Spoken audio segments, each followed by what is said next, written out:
Bismillahirrahmanirrahim. Today's lecture is on the chapter The Scholarship Jacket, written by Marta Salinas.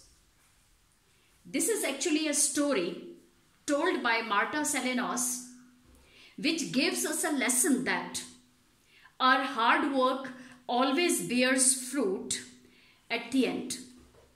If we work persistently hard, we surely get its reward. Secondly, we should be honest and fair in our dealings with others in life, whatever the situation is, and should never leave honest ways being attracted by worldly gains. Starting with our chapter, the small Texas school that I attended carried out a tradition every year during the 8th grade graduation. A beautiful gold and green jacket, the school colors, was awarded to the class valedictorian, the student who had maintained the highest grades for 8 years. The scholarship jacket had a big gold S on the left front side, and the winner's name was written in gold letters on the pocket. But we are told in the first paragraph, the story begins and Marta Salinas tells us about her school's tradition. She says that the school she attended in her childhood had a tradition. And what was that tradition?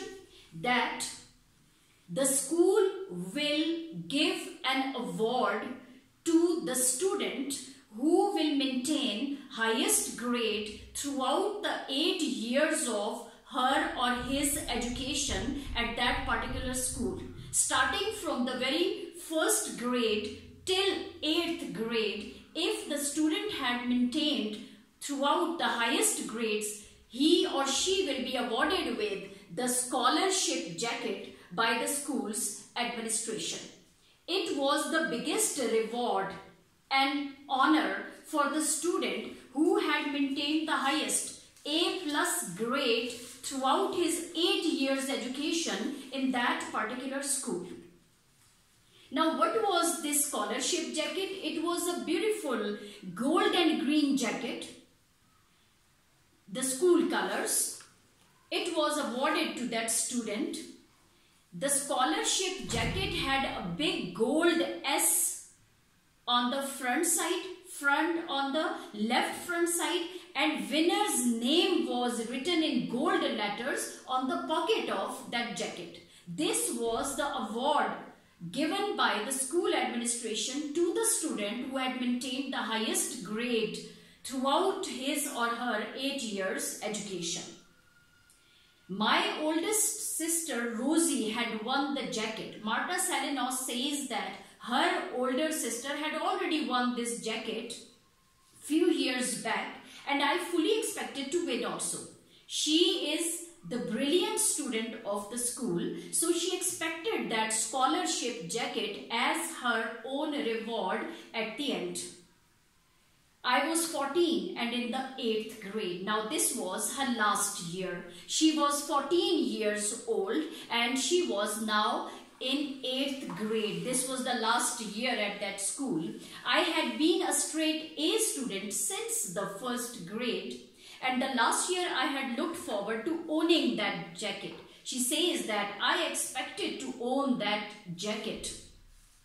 My father was a farm laborer. Now she tells about her family origin, and she says that she belonged to a poor family. Her father was a farm laborer who couldn't earn enough money to feed 8 children. So when I was 6, I was given to my grandparents to be raised. Her parents gave her in the custody of her grandparents to be brought up. We couldn't participate in sports at school because there were registration fees, uniform costs, trips out of town. So even though we were quite agile and athletic, she says I was very good in extracurricular activities as well. I was a good athlete as well. But unfortunately, Belonging to the poor origin, poor family, I could never participate in extracurricular activities. I could never go on school trips because there were registration fees, there were uniform costs, there were cost of going on trips as well.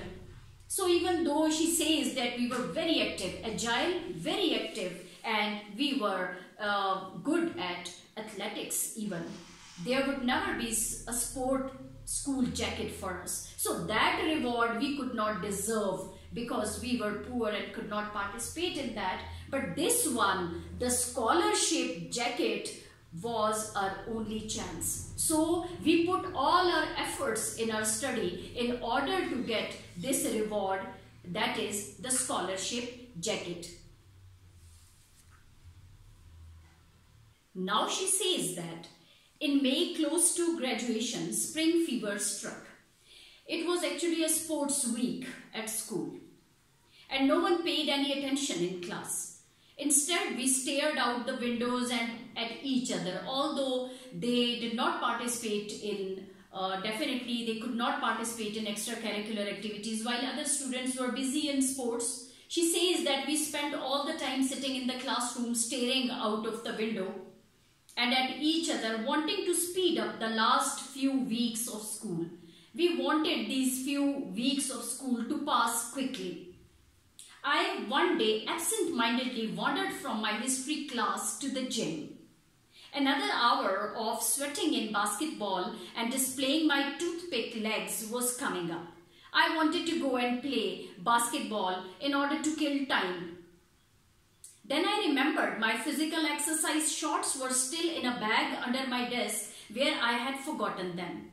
I thought that I had not brought my physical exercise shorts and the teacher would mind if I go inside in basketball court without having my shorts. So I had to walk all the way back and get them, which were left in my classroom under my table. Coach Mrs. Thompson was a real bear if anyone wasn't dressed for physical exercise. So she had said I was a good forward, and once she even tried to talk Grandma into letting me join the team. Grandma, of course, said no. She says that I was good at basketball, and Mrs. Thompson even talked to my grandmother to let me join the team. But definitely, since we were poor and could not afford the cost of that game, so my grandma refused to let me join in the team. She says that, but I went to get my shorts from my classroom. I was almost back at my classroom's door when I heard angry voices and arguing. She says that when I reached the door of my classroom, I suddenly stopped because I overheard the conversation which was coming from in the classroom. I stopped. I didn't mean to eavesdrop. I did not stay there intentionally to overhear, overhearing the conversation, to listen secretly. So she says that I did not stay there intentionally to eavesdrop, to listen secretly to what they were saying, whoever were there in the classroom. I just hesitated, not knowing what to do. Should I enter the class or stay outside? I needed those shorts and I was going to be late. But I didn't want to interrupt an argument between my teachers. But I could recognize the voices coming from inside. These were the voices of my teachers. So I stayed. I was hesitant. I felt hesitant to enter and interrupt their conversation. Mr. Skint, my history teacher, and Mr. Boone, my maths teacher, they both were inside the class and they were arguing about something. They seemed to be arguing about me, but the very next moment she heard that they were arguing about Marta. I couldn't believe it. I still remember the shock that rooted me flat against the wall as if I were trying to blend in with the graffiti written there. She says that I was shocked when I heard my name and their conversation, what they were talking about me, and in shock, I leaned against the wall. It seemed as if I was pasted in the graffiti written there, graffiti carving in the wall. I became the part of that carving. I leaned against the wall in shock, and soon I became the part of that carving, the graffiti which was written there, because I was shocked. I did not know what to do now. Now, what was the conversation between Mr. Boone, her maths teacher, and Mr. Skin, her history teacher?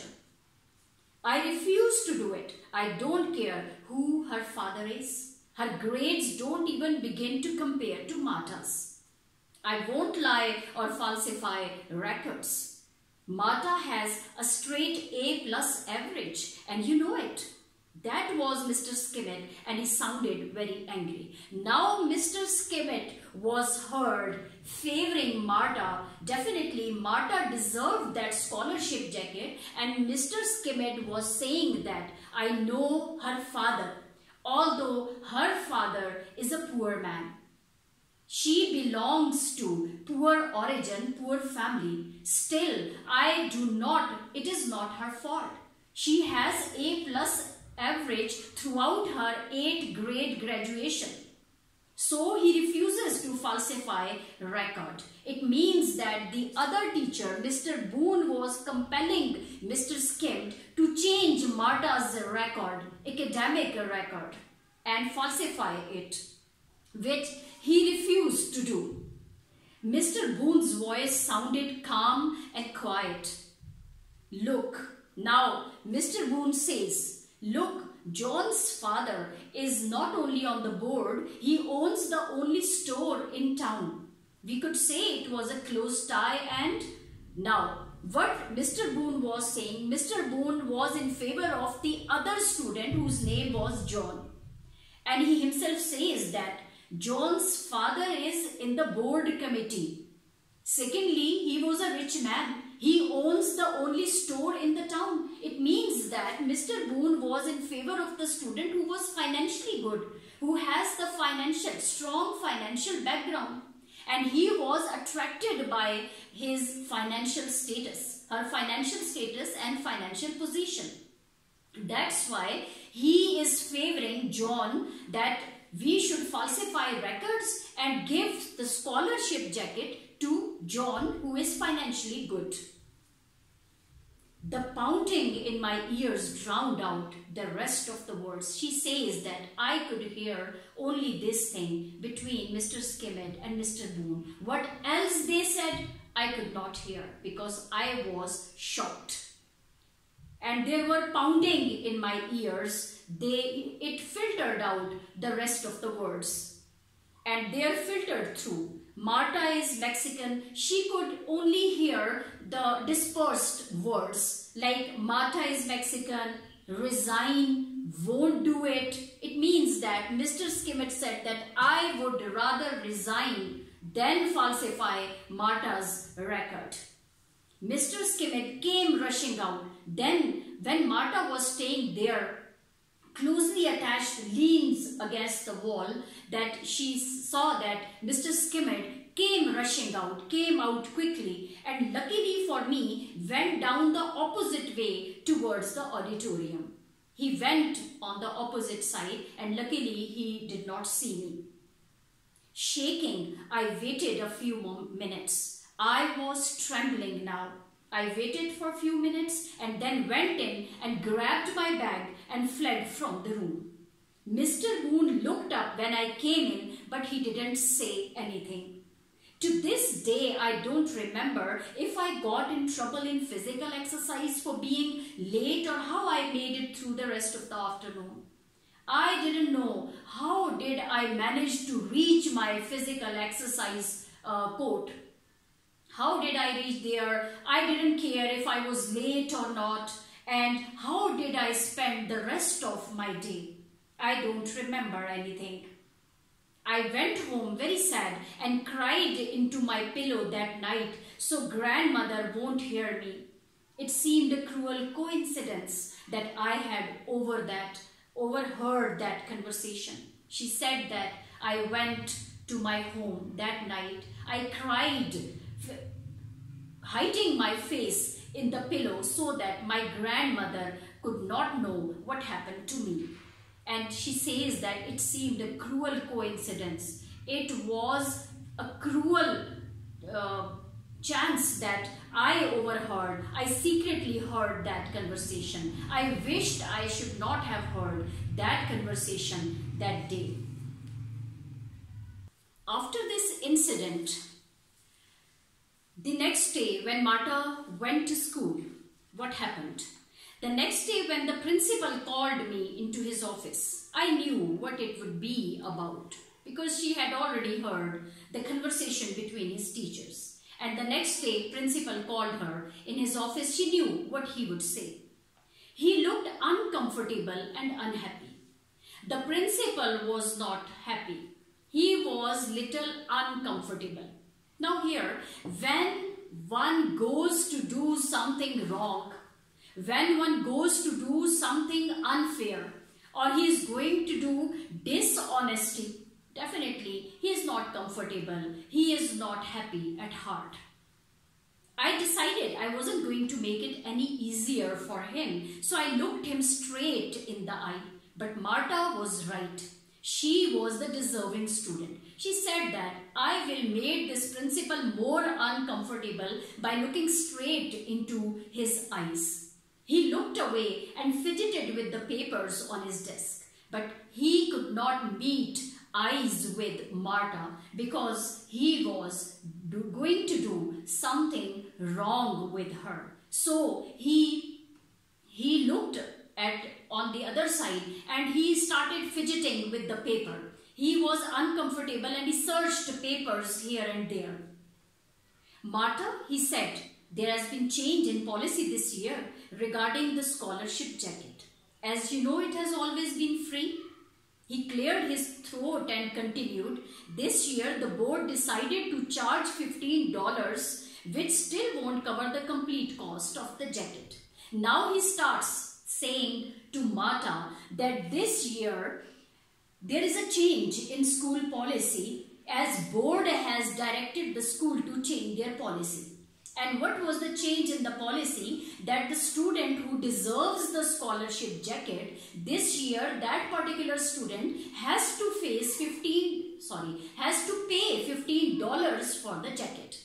$15 just don't complete the cost. Cost is just more than that. The scholarship jacket is very costly. Still, a student who is getting it would pay $15 this year, although it has always been free of cost before. I stared at him in shock, and small sound of dismay escaped my throat.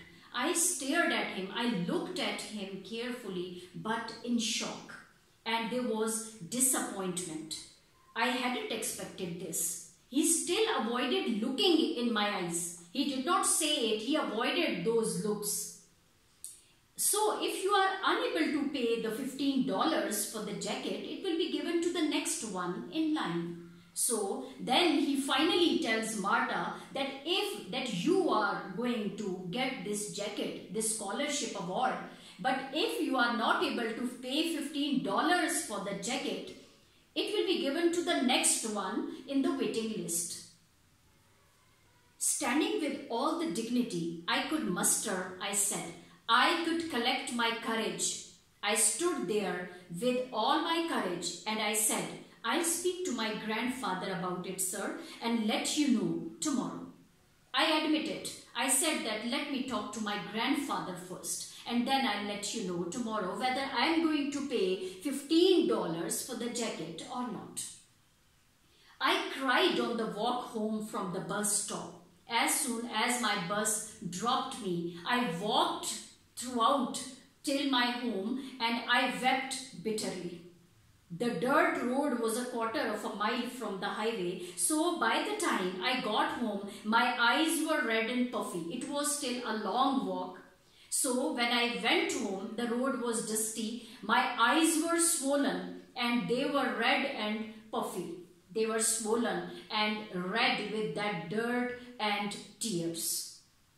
Where is Grandpa? I asked Grandma.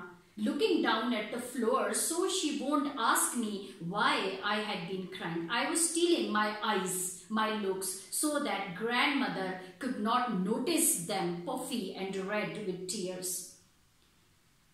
She was sewing on a quilt and didn't look up. My grandmother was busy with her work sewing the quilt and she did not look at me. I think he is out back working in the bean field, and she carelessly told Marta that her grandfather was out as usual in the fields busy with his work. I went outside and looked out at the fields. There he was. I could see him walking between the rows, his body bent over the little plants, hoe in hand. He was busy. He was a hard-working man, busy in his bean field. And today again I saw him walking among the rows of those beans with his hoe in his hand.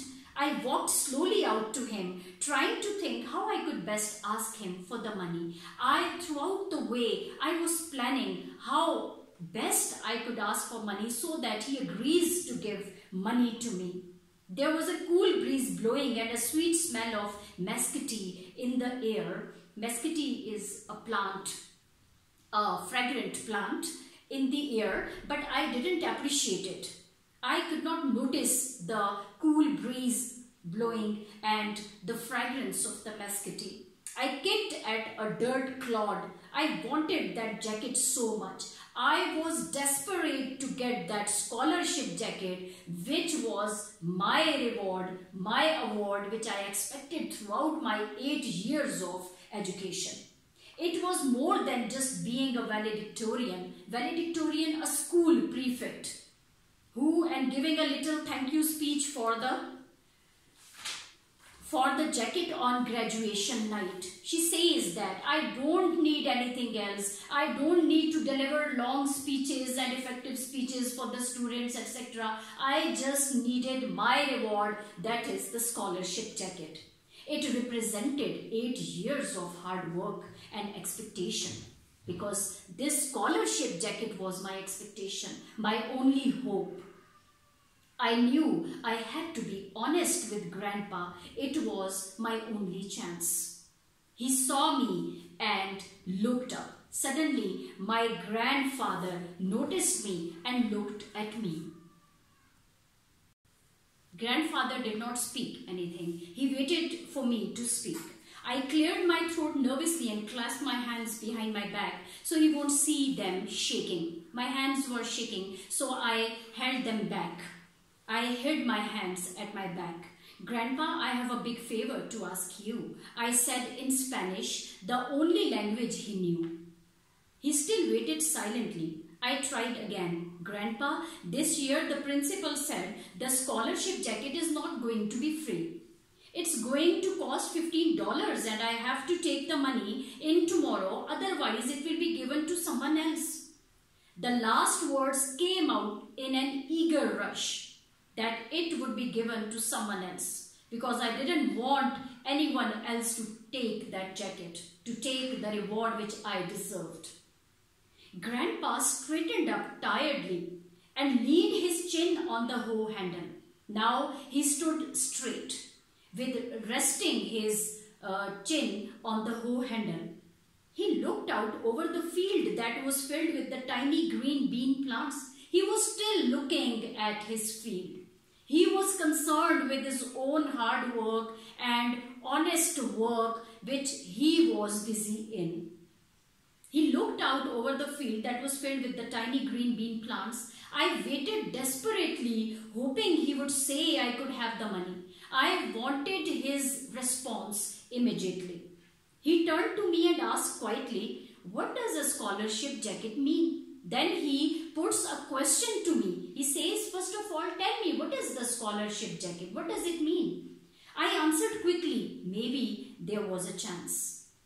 It means you have earned it by having the highest grades for 8 years, and that's why they are giving it to you." She explains that scholarship jacket means that you have achieved highest grades throughout the 8 years education, and now you are getting this reward, that is the scholarship jacket. Too late I realized the significance of my words. She says that I had told everything honestly to grandfather. Grandpa knew that I understood it was not a matter of money. Now grandfather knew that it was never a matter of money if it was given on the basis of one's hard work and best performance throughout the 8 years. It wasn't that. He went back to hoeing the weeds that sprang up between the delicate little bean plants. He again became busy in his work without saying anything. It was a time-consuming job. Sometimes the small shoots were right next to each other. Finally, he spoke again. Then if you pay for it, Marta, it's not a scholarship jacket, is it? He only said one thing. He said that if you have to pay for the scholarship jacket, which is to be given on the basis of your performance, your hard work, then it must not be called the scholarship jacket. Tell your principal, I will not pay the $15. He straightforward refuses to pay money because he knew what the scholarship jacket means. I walked back to the house and locked myself in the bathroom for a long time. I was angry with grandfather, even though I knew he was right. And I was angry with the board, whoever they were. I was angry at the board members, whoever they were, I don't know. Why did they have to change the rules just when it was my turn to win the jacket? She says that only this year they had to change the policy and I could not afford to pay the money. It was a very sad and withdrawn girl, very defeated girl who dragged into the principal's office. I always pulled myself. I did not have courage to go inside and tell him to give the scholarship jacket to some other students. So I pulled myself to principal's office the next day. This time he did look me in the eyes. Now he seemed brave today because I was defeated. I was a disappointed girl. This time he did look me in the eyes. What did your grandfather say? I sat very straight in my armchair. He said to tell you he won't pay the $15. And I said that what my grandfather had told me. The principal muttered something. He said something in his mouth, in lips. I couldn't understand under his breath and walked over to the window. He stood looking out at something outside. He looked bigger than usual when he stood up. Today he looked bigger because he won the thing. Now today he was a winner and I was defeated. He looked bigger than usual today. He was a tall, gaunt man with grey hair. Gaunt man, very thinny man. And I watched the back of his head while I waited for him to speak. Why? He finally asked. Your grandfather has the money. Doesn't he own a small bean farm? So he asks Marta that as far as I know, your grandfather owns a little farm. He can pay $15. It's not a big deal. He can pay $15. I looked at him, forcing my eyes to stay dry. I did not want to weep before him. He said if I had to pay for it, then it won't be a scholarship jacket. Then I explained to the principal that my grandfather said that if we have to pay for the scholarship jacket, then it is not a scholarship jacket in the real sense of the term. I guess you will just have to give it to John. I had not meant to say that. It had just slipped out. I said that, okay, you may give it to John. I did not mean to name that the other student, but as I knew it already, it came out in eager rush. I was almost to the door when he stopped me. Marta, wait. Saying this, I stood up and went towards the door. When principal called me back, he said, Marta, wait for a while. I turned and looked at him waiting. What did he want now? I could feel my heart pounding. My heart was beating fast. Something bitter and vile tasting was coming up in my mouth. I started feeling sick. Something coming in my mouth because of that sickness. I was afraid I was going to be sick now. I didn't need any sympathy speeches. I didn't want my principal to utter some sympathy words for me.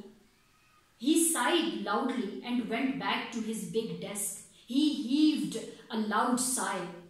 And then he went to his desk. He looked at me, biting his lip. He was little confused. He was now not comfortable, as if he was thinking something. Okay, we'll make an exception in your case. I'll tell the board you will get your jacket. She said that. The principal changed his mind and he said, Marta, I will discuss with the board that we'll make exception in your case. You don't afford to give $15. So we'll make exception and it is you who will get your reward. That is the scholarship jacket. I could hardly believe it. I spoke in a trembling rush. Oh, thank you, sir. Suddenly I felt great. Now I felt bigger than ever. I didn't know about adrenaline in those days. Adrenaline, hormonal changes which happen due to some excitement in anger. But I knew something was pumping through me, making me feel as tall as the sky. I wanted to yell, jump, run the mile, do something. I didn't know what to do in that excitement. I ran out so I could cry in the hall where there was no one to see me. I wanted to cry and I go into the hall. I went into the hall and cried a lot so that no one could hear me. At the end of the day, Mr. Skimmett winked at me and said, I hear you are getting a scholarship jacket this year. Mr. Skimmett, who was already in favor of giving Marta her award, that is the scholarship jacket, she said that he met me, he came across me on the way in the evening and he winked at me in happiness. He told me that I heard that you are going to get your jacket. His face looked as happy and innocent as a baby's. Mr. Skimmett. His face was happy and innocent like a baby because children are always innocent. They don't know these dishonest ways or selfish or material things happening in the world. Mr. Skimmett was an honest man. That's why his face was glowing like a baby. Without answering, I gave him a quick hug and ran to the bus. I cried on the walk home again, but this time because I was so happy, I could not control my feelings. I couldn't wait to tell Grandpa and ran straight to the field. I joined him in the row where he was working and without saying anything, I crouched down. I joined him in his work. I bent down and started pulling up the weeds with my hands. These extra grass which is not useful, I started pulling it with my hand in happiness. Grandpa worked alongside me for a few minutes, but he didn't ask what had happened. After I had a little pile of weeds between the rows, I stood up and faced him. The principal said he is making an exception for me, Grandpa, and I'm getting the jacket after all. Then I told everything to Grandfather without his asking. He didn't ask anything. He was a straightforward and simple man, just busy in their own hard work, in his own hard work. That's after I told him what you said. I told Grandfather that I told the principal what you have said and you refused to give me $15 and principal had made an exception in my case now. Grandpa still didn't say anything. He just gave me a pat on the shoulder and a smile. Pat on the shoulder was the sign of encouragement. He encouraged me only because he was satisfied now. And he just gave a smile. It was a smile of satisfaction. He pulled out the crumpled red handkerchief, crumpled which was not ironed, that he always carried in his back pocket and wiped the sweat off his forehead. He wiped the sweat from his forehead. He says that wiping the sweat, he was having sweat on his forehead. It is the sign of hard work. It means that hard work always brings satisfaction, always brings reward at the end. Better go see if your mother needs any help with supper. He only said that, okay, now go home and see if your grandmother needs your help in preparing the supper evening meal.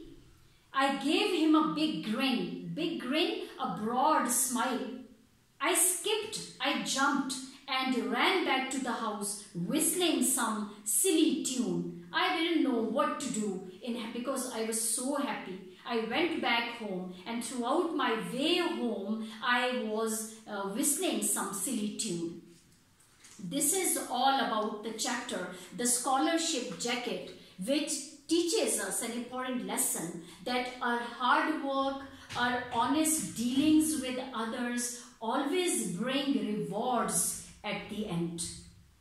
This is all about the chapter, The Scholarship Jacket by Marta Salinas.